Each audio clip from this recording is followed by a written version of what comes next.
back to my channel. My name is Alicia and I am a special event professional.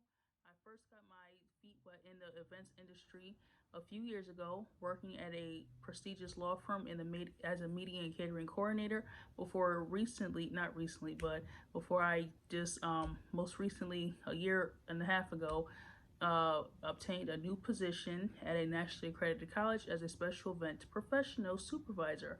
So I love the events industry. I do hold a degree in hospitality, and events is a part of the hospitality field. So I found something that I really enjoy doing, which is events, planning, designing, shopping for it, just being creative. And outside of my professional experience, I enjoy leisurely doing events for like my family and friends. I have two little kids, so when I was pregnant with them, I planned to design my own baby showers, and I do holiday parties and help other family and friends with their events and whatever they have going on. I am normally the go-to person that they call, text, reach out to on social media for my help and my expertise, since they know that this is the field that I'm in professionally as my 9 to 5, and this is what I enjoy doing. So I am of a resource to them, and I help them and volunteer my time to help them execute their vision and their event. So today's YouTube topic, I am going to discuss not inviting family to your wedding. This seems to be a very trending topic. Not because you can't afford to have a whole bunch of people at your wedding. You just specifically want the people that you have a positive relationship with, you have a good relationship with, a healthy one. They're not toxic. They, genuinely care for you. And a lot of people go on the internet asking this question: how do I not invite family to my wedding? So for starters, and if I'm looking down, I always have my notes. So relationships are volunteer. So if you want to have a good relationship with somebody, you have to put that effort in, and vice versa. They have to put that effort back in with you, and you have to meet in the middle, and that's how you guys grow and progress and communicate healthy without the yelling, the fussing, the cussing. Just a nice positive time you guys can get together and it just be nothing but love.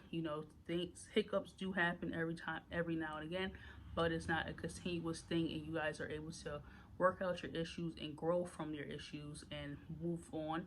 Whereas some people, there's no growth, it's always drama, always about them, and you just really don't want that type of energy at your wedding. Especially, a wedding is a huge investment, and you want things to go smooth, and you want things to be positive, and you do not want your wedding to be remembered as, oh my gosh, like they was fighting at the wedding, there was an argument at the wedding, Aunt Sue got drunk at the wedding. You don't want your wedding day to be remembered for all the negativity that somebody else or a group of people or two individuals or whoever. You don't want the focus to come off of you and your spouse and go towards the negativity, because people will remember the negative event that happened at your wedding versus all the positives that happened. So the negative will outshine the positive. Maybe you want to have a smaller wedding, making your guest list extremely exclusive, so that way you can exclude whoever you don't want to invite in your family from it. And just, when they ask, because they will ask, or they will, if they don't ask you directly, they will ask somebody that they know is going to be attending your wedding. Why were you not invited? So what you can say is, I'm having a small wedding and my guest list is very selective, and that's still probably not going to be a reasonable answer for whoever, and they're still going to be asking and questioning where is their invitation, why were they not invited. So maybe you just want immediate family there. This could be like a long lost relative that you haven't even seen for years, and all of a sudden mom or dad or sister, brother want this long lost cousin or this distant family member to come to your wedding or your wedding, and you're like, why? Why? I don't know them like that. And that's what a lot of people that are not planning their wedding, or this is not their wedding, they don't understand why you are not inviting certain people.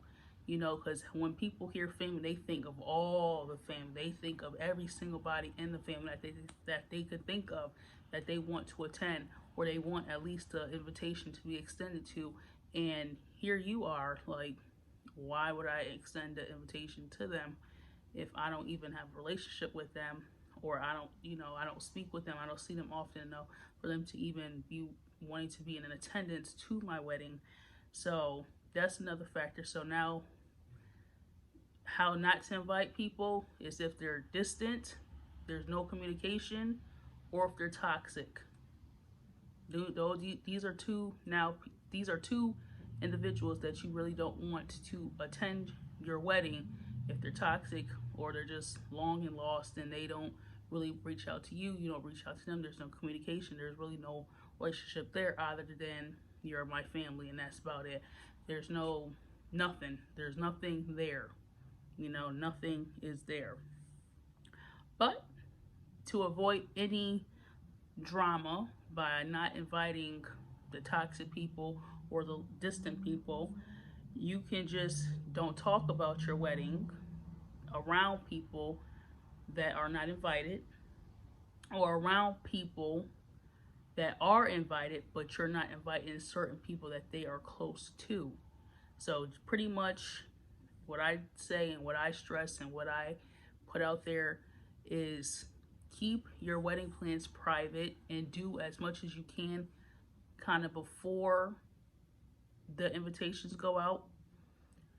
Do get as much done and finalized, and I wouldn't rush it along because you really want to make the certain mark for the invitations go out, but try to write down a very detailed plan of what you want done and how you want things done, and make any bookings or deposits to who you and your spouse want to book or hire, vendor wise, venue wise.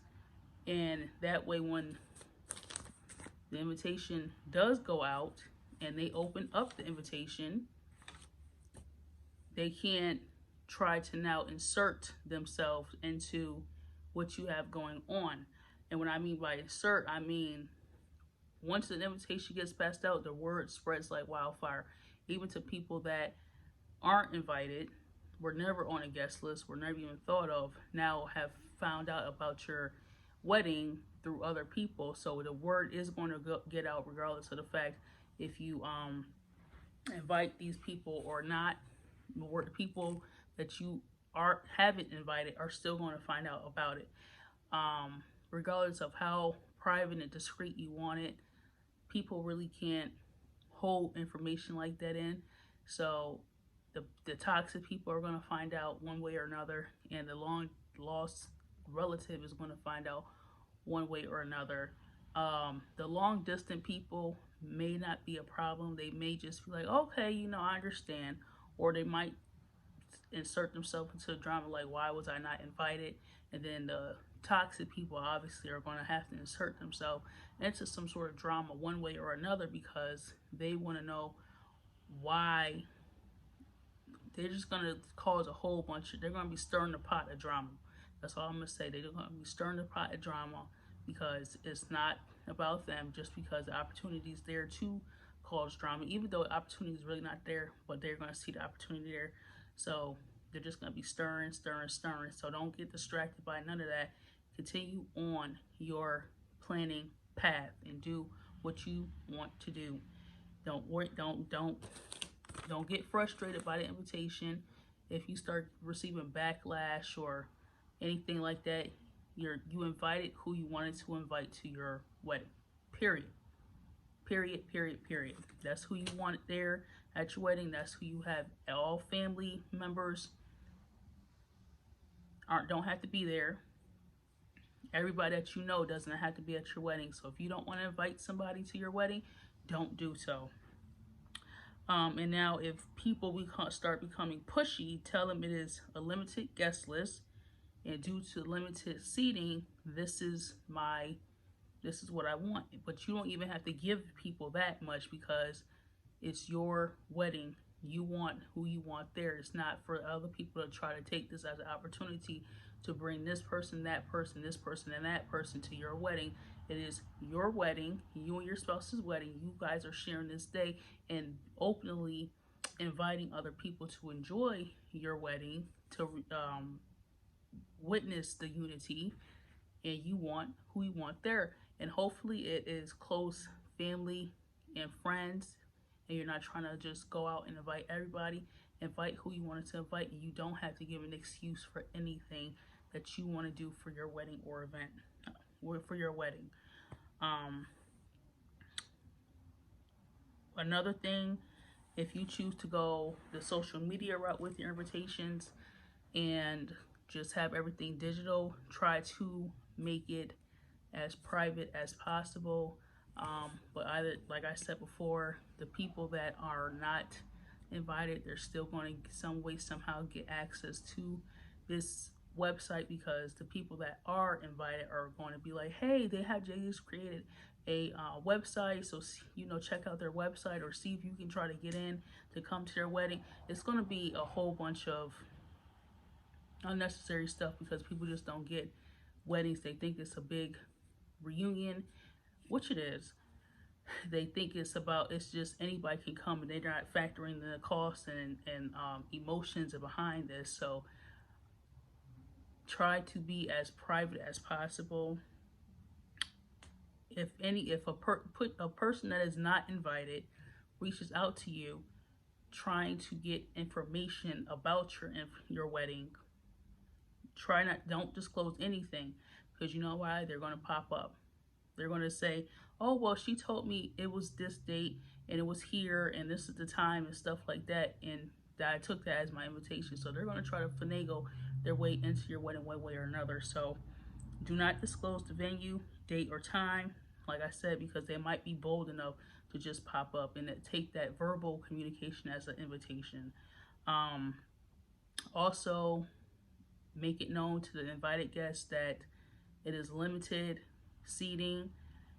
It's a very intimate thing. You invited who you wanted to invite there, so please do not try to go out and invite other people, and please do not disclose the details of my wedding to other people. I invited who I wanted there.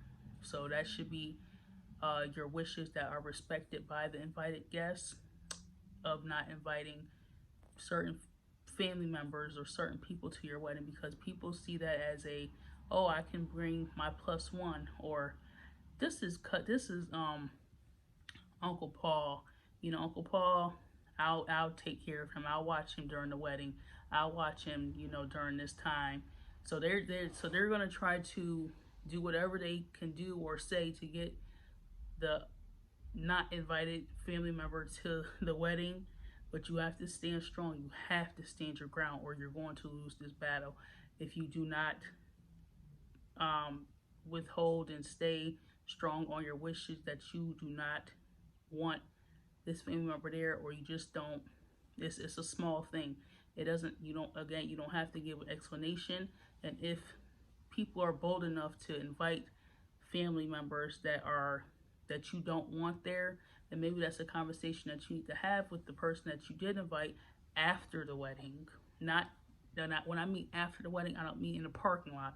I mean days or weeks later. Let the high of the wedding die down some, so that way you can have a positive and hopefully healthy conversation with the person that invited the family member that wasn't invited, and you can explain to them that you had a budget, you had limited seating, and you plain out just didn't want them there. But they didn't even reach out to you. They just invited the family member because they probably assumed the invitation was lost, or they couldn't get into contact. And that's another thing too. People will assume that their invitation was just lost, or You couldn't reach out to them.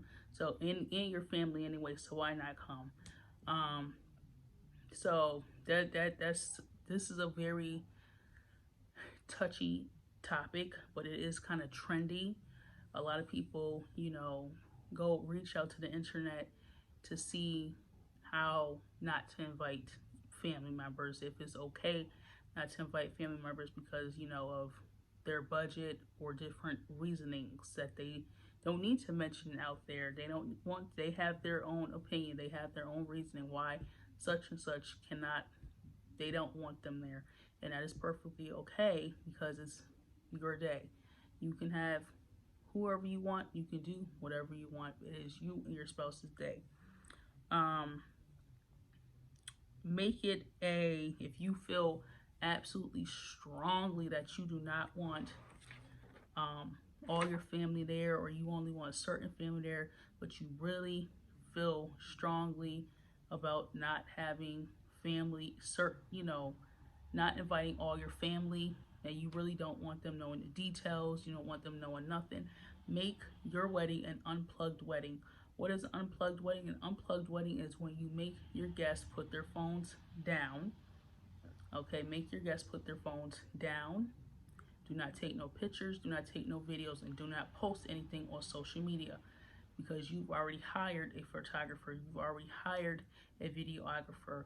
The people that are invited there are able to experience the wedding. The people that were not invited there do not need to know what went on at the wedding, because if you make it an unplugged ceremony, they're going to the invited family members that already know about the wedding, but they know that they weren't invited, they're already going to be in their feelings, kind of, sort of, even if they don't come out and say it, they are going to be in their feelings. So now they're going to wait and stalk and lurk on your page, or the people that they know have attended the wedding. They're going to be looking on their page to see what was posted because they want to see just a little bit of what the wedding was. They want to see pictures. They want to act like they were there.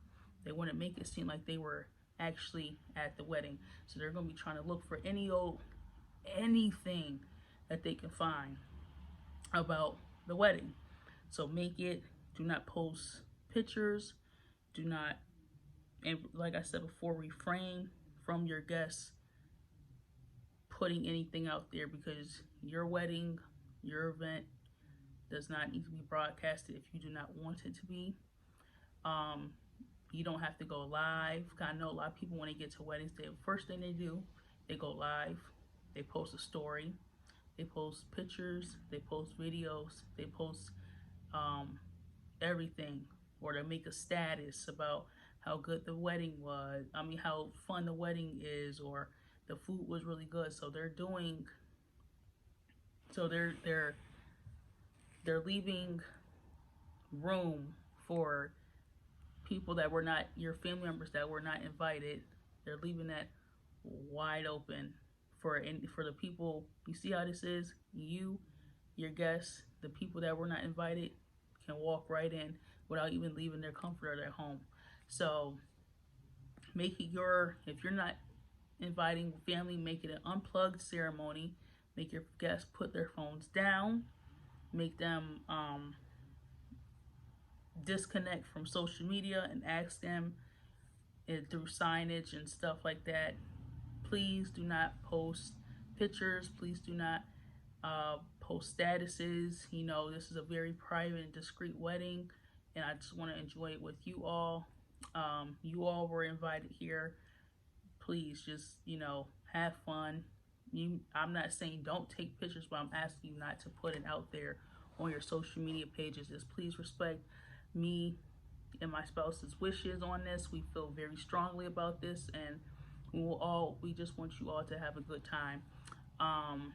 All while still respecting our wishes of not posting pictures and videos of our wedding on your social media. So I hope that you all enjoyed this video, and make sure that you click the description below for all the goodies and the secret sauces and all the little different wedding tips and stuff that I have going on there. If you are now starting the planning process of your wedding, make sure that you again click the description below to get the wedding and event vendors list. It is I have multiple lists, so it's not just like one big compiled list. I've broken it up into different sections, and then there is like one book that is not one book, but one little vendors list that has like uh, personalization stuff and different unique items that you can incorporate into your wedding, and then an individual vendors list. I have flower, dresses, venues, other stuff, other stuff that will be beneficial to you during this wedding planning process. So, again, make sure that you click subscribe, hit that notification bell, check the description below, and I'll see you in the next video.